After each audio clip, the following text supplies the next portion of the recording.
நான் உமா ஸ்ரீனிவாசன் கனதாசன் வீட்டு கைமுக்கு உங்களை அன்போடு வரவேற்கிறேன்.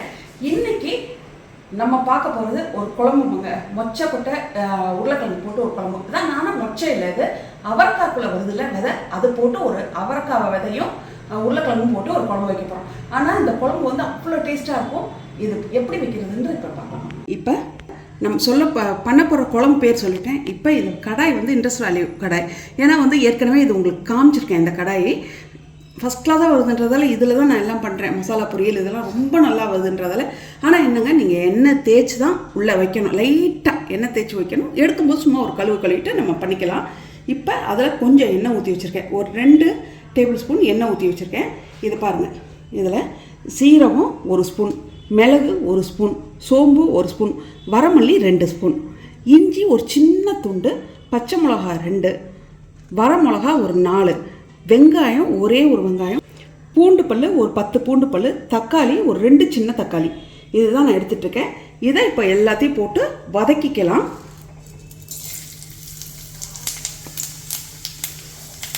முதல்ல அந்த தாளிக்கிற பொருள்லாம் போட்டுடலாங்க.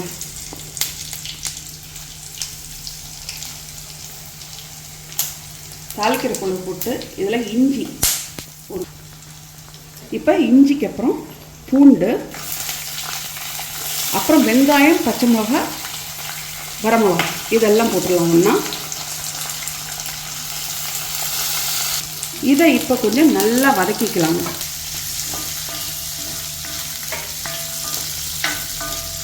செவக்கிற அளவுக்கு நம்ம வதக்கிக்கலாம். வதங்கிடுச்சுங்க. இதில் 2 தக்காளி போட்டேன். தக்காளி போட்டு இதுக்கு கொஞ்சம் உப்பு போட்டுக்கலாம். உப்பு போட்டு இது வதங்கிட்டு இருக்கும்போது இன்னொரு பொருள் எனக்கு சிண்டஸ் வேலையிலேருந்து வந்திருக்குங்க. அது என்ன பொருள்ன்றதை இப்போ பார்க்கலாம். இந்த என்ன பொருள் வந்திருக்குன்றதை இப்போ பார்க்கலாம். மேலே ஒரு கரண்டி அழகாக கொடுத்துருக்காங்க. இது வந்து ஃபினிஷிங்கே ரொம்ப நல்லாயிருக்கு. வழுன்னு ரொம்ப நல்லாயிருக்கு ஃபினிஷிங்கே.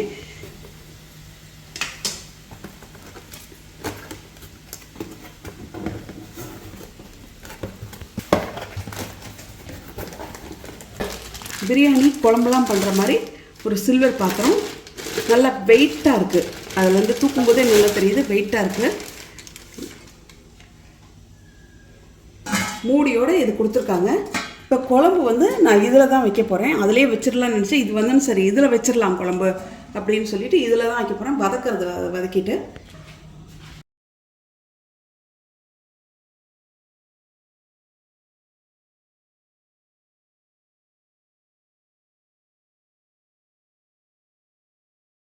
இது ஃபினிஷிங்லாம் ரொம்ப நல்லா இருக்குங்க. கைப்பிடியிலேருந்து மூடியிலேருந்து எல்லாம் வழுவழுன்னு, இந்த மேலே தூக்குற புடியிலேருந்து எல்லாமே ஃபினிஷிங் அவ்வளோ அழகாக இருக்குது. வழுவழுன்னு இது நல்லா தம் போட்டு இதில் பிரியாணியும் பண்ணலாம், குழம்பும் வைக்கலாம். நான்வெஜ் பண்ணுறவங்களும் நல்லா பண்ணலாம். இதெல்லாம் ரொம்ப நல்லா இருக்குது. இது ஹார்ம்ஃபுல் கெமிக்கல் வச்சு கோட்டிங் எதுவுமே கொடுக்கலையாங்க. ரொம்ப நல்லா இருக்குது. இரும்பு கடையெல்லாம் யூஸ் பண்ணிட்டேங்க. அது வந்து நல்லா எண்ணெய் தடவி வச்சா நம்மளுக்கு வந்து ரொம்ப விளக்க வேண்டிய தேவை இல்லை இரும்பு கடாய். ஏன்னா வந்து அப்படியே கருப்பாக அழகாக அது அப்படி இருக்குது. அதில் லைட்டாக எண்ணெய் தேய்ச்சி வச்சாவே ரொம்ப நல்லா இருக்குது பார்க்கறதுக்கு. இப்போ புதுசு மாதிரி இதுங்க எனக்கு யூஸ் பண்ணவே மனசு வரல. அவ்வளோ அழகாக இருக்குது. இது வந்து ரொம்ப நல்லாயிருக்கு ஃபினிஷிங். நான் சொல்கிறேன், நீங்கள் வாங்கி பார்த்தீங்கன்னா ரொம்ப நல்லா தெரியும். இது இப்போ எப்படி இதை பண்ணி பார்க்கலாம். இப்போ குழம்பு எப்படி வைக்கிறதுன்னு வதங்கிருச்சு பாருங்கள். குழஞ்சு இதை வந்து இப்போ இறக்கி வச்சு இது ஆறணுன்னு நல்லா நைஸாக அரைச்சிக்கணுங்க. நான் அரைச்சிட்டு உங்களுக்கு காமிக்கிறேன். இது ஒரு 5 டேபிள் ஸ்பூன் எண்ணெய் ஊற்றிருக்கேங்க. இதில் கொஞ்சம் கடுகு,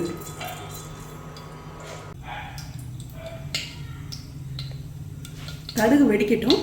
வெடித்தோடனே அதில் கடுகு தாளிக்கிறேங்க. உங்களுக்கு பட்டை வாசனை இதெல்லாம் ரொம்ப பிடிக்கும்னா பட்டை மட்டும் கூட தாளிச்சிக்கலாம். நீங்கள் இதில் பட்டையும் ஒரு லவங்கமும் 2 லவங்கமும் தாளிச்சிக்கலாம். கடுகும் ரொம்ப நல்லாயிருக்கும். இதில் 10 பல் பூண்டு, சின்ன வெங்காயம் ஒரு 20 சின்ன வெங்காயம், இது 2 இப்போ வதக்கலாம். நல்லா லைட்டாக ஒரு செவக்கிற வரைக்கும் இதை வதக்கலாம். 2 தக்காளிங்க, நல்லா பழுத்த தக்காளியை போட்டேன். வந்துச்சு இதில் 2 தக்காளி பழுத்த தக்காளி போட்டேன். இதோடையே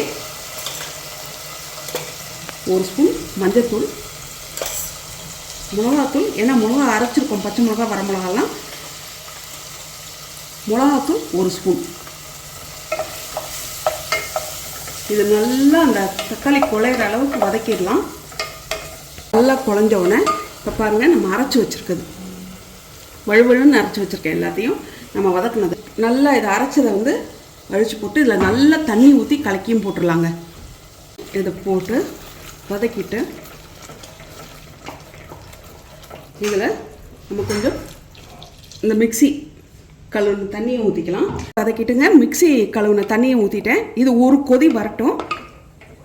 இல்லை அவரைக்காய் விதைங்க, அது வேக வச்சு வச்சுருக்கேன், உப்பு போட்டு வேக வச்சு வச்சுருக்கேன். ஒரு உருளைக்கிழங்கு இதுவும் வேக வச்சு வச்சுருக்கேன். ஏன்னா உருளைக்கிழங்கு எடுத்து சாப்பிட்டா நல்லாயிருக்கும் இதில் ருசியாக. இதை ரெண்டையுமே இதில் இப்போ சேர்த்துடலாம். கொஞ்சம் குழம்பு வந்து கெட்டியாக தான் இருக்கும், ரொம்ப நல்லாயிருக்கும் உங்களுக்கு டேஸ்ட். இது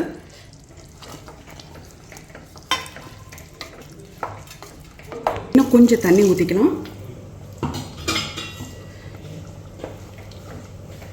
கொஞ்சம் நல்லா கொதிச்சோன்னே உங்களுக்கு தேவையான அளவு புளி, ஏன்னா வந்து தக்காளி புளிப்பும் இருக்கும், நீங்கள் இதை வாயில் ஊற்றி பார்த்துட்டு உங்களுக்கு தேவையான அளவு புளிப்பு போட்டு இது இட்லி தோசைக்கும் வச்சுக்கலாம், நீங்கள் சப்பாத்திக்கும் வச்சுக்கலாம். ஒரே ஒரு டிஃப்ரெண்ட் என்ன, சப்பாத்திக்கு இட்லி தோசைக்கு வைக்கும்போது புளி ஊற்றக்கூடாது. இதே சாதத்துக்கு வச்சுக்கிட்டிங்கன்னா கட்டாயம் புளி ஊற்றணும். இப்போ நாங்கள் இது சாதத்துக்கு தான் பண்ணிகிட்ருக்கேன், அதனால் லைட்டாக நான் புளி ஊற்றுவேன் இதில். இப்போ உப்பு பத்தலைங்க, அதனால் கொஞ்சம் உப்பு போடுறேன். உப்பு போட்டு பாருங்கள், புளி நான் கம்மியாக தான் ஊற்றுறேன். உங்களுக்கு தேவையான புளி ஊற்றலாம், அவ்வளோதான். தண்ணியாக கொஞ்சமாக ஊற்றுறேன் புளி. இது நல்லா நம்ம வதக்குனது தான், எல்லாமே வதக்குனது தான், அதனால் ரொம்ப நேரம் கொதிக்க வேணாம். ஒரு கொதி வந்தோன்னா புளி ஊற்றணும், புளி வந்தோன்னா ஒரு கொதி விட்டுட்டு இப்போ கருவேப்பிலை போட்டுடலாங்க. இது அவ்வளோதான், குழம்பு ரெடி ஆயிடுச்சு. இப்போ இந்த குழம்பு வச்சுட்டோம் பாருங்கள். இந்த இப்படி போட்டு நீங்கள் வைக்கலாம். இதில் இந்த காய் தான் போடணும்னு இல்லைங்க, கத்திரிக்காய் மட்டும் போட்டு வைக்கலாம், நீங்கள் முருங்கைக்காய் மட்டும் போட்டு வைக்கலாம், மொச்சை போட்டு வைக்கலாம், பட்டாணி போட்டு வைக்கலாம். என்ன காய் கிடைக்குதோ அதை போட்டு நீங்கள் வைக்கலாம். ரொம்ப நல்லாயிருக்கும் அந்த குழம்பு. எல்லாத்துக்குமே டேஸ்ட் ரொம்ப நல்லாயிருக்கும். சப்பாத்திக்கு, இட்லி, தோசை, சாதம் எல்லாத்துக்குமே நல்லாயிருக்கும். சாதத்துக்கு வைக்கும்போது மட்டும் கொஞ்சம் புளி சுருக்குன்னு ஊற்றிக்கிட்டிங்கன்னா நல்லாயிருக்கும். ஏன்னா சப்பாத்தி இட்லி, சப்பாத்திக்கு வேண்டாம் புளி வேண்டாம், உங்களுக்கு அந்த தக்காளி புளிப்பே போதும். அதுமாதிரி இட்லி தோசைக்கு நம்மளுக்கு லைட்டாக அதில் புளிப்பு இருக்கிறதால அதுவும் அதுக்கு போதும். ஆனால் சாதத்துக்கு பண்ணும்போது மட்டும் கொஞ்சம் புளி சுருக்குன்னு ஊற்றிக்கிட்டிங்கன்னா அந்த சாதத்தில் போட்டு பசங்க சாப்பிடும்போது ரொம்ப நல்லாயிருக்கும். இதை நீங்கள் ட்ரை பண்ணி பார்த்துட்டு எனக்கு கட்டாயம் சொல்லுங்கள். இன்னொன்று, இந்த இண்டஸ் வேல்யூ பற்றி சொன்னோம்லங்க, இது வந்து அந்த பாத்திரம் எனக்கு ரொம்ப நல்லா இருக்குது. ஏன்னா வந்து டேபிளில் இங்கே பாருங்கள், இப்படி டேபிளில் நம்ம வச்சிடலாம், பாத்திரத்தில் மாற்றணுன்ற அவசியம் இல்லைங்க. இந்த பாத்திரம் ஒரு பாத்திரத்துலேயே வச்சு அந்த ஒரு பாத்திரத்துலேயே கொண்டு போய் டேபிளில் வச்சு சாப்பிட்டுட்டு அதை, ஏன்னா நான் அன்னைக்கு சாப்பிட்ற மாதிரி தான் வைப்பேன், அதனால அப்போவே கழுவு போட்டு அதை எடுத்து வச்சிடலாம். இன்னொரு பாத்திரம் மாற்றணும் அப்படின்ற அவசியம் இருக்காது. நமக்கு விளக்கறதும் பாத்திரம் கம்மியாகும். இது நீங்கள் இந்த இண்டஸ் வேல்யூ பாத்திரம் வந்து நீங்கள் வந்து வாங்கி ட்ரை பண்ணி பாருங்கள், உங்களுக்கே ரொம்ப பிடிக்கும். நீங்கள் இதை வாங்கும்போது கீழே வர கூப்பன் கோட் யூஸ் பண்ணிங்கன்னா உங்களுக்கு டிஸ்கவுண்ட் கிடைக்குங்க. இதை நீங்கள் வாங்கி ட்ரை பண்ணி பாருங்கள், உங்களுக்கு ரொம்ப பிடிக்கும். வாழ்க வளத்துடன்.